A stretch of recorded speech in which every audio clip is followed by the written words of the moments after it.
this is going to be perhaps the most important market event of the year, and it might well fundamentally alter Ethereum's price dynamics. Most people are familiar with proof of work mining, so people spending electricity and computing hardware in exchange for the native token, Bitcoin, if they validate a block.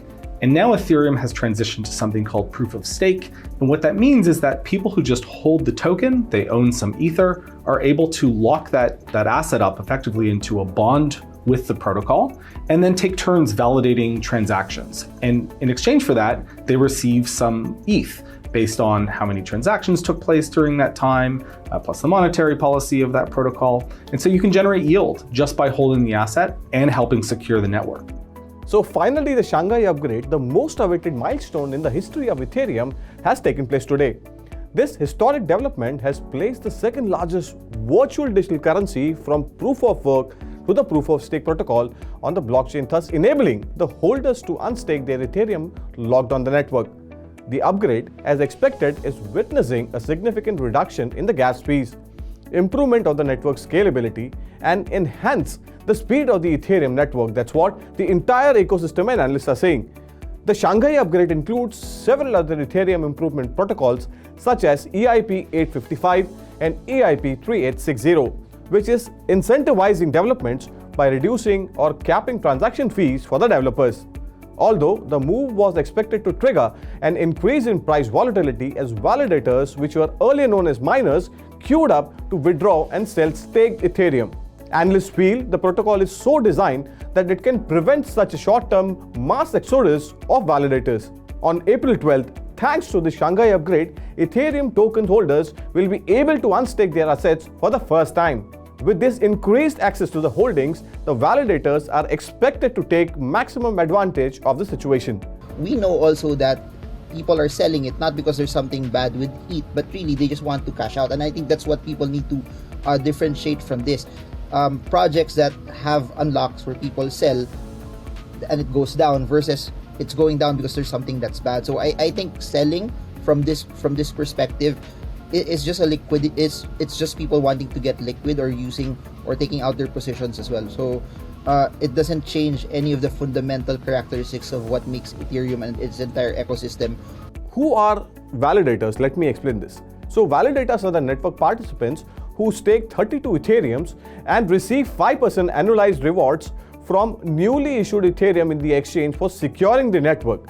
Currently, 562,000 validators have staked 18 million Ethereum and receive 1.1 million Ethereum as rewards.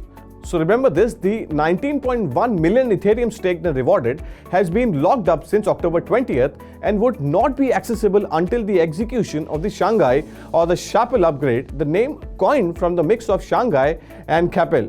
So which is more of a continuation of the previous merge upgrade which was held on the September of 2022.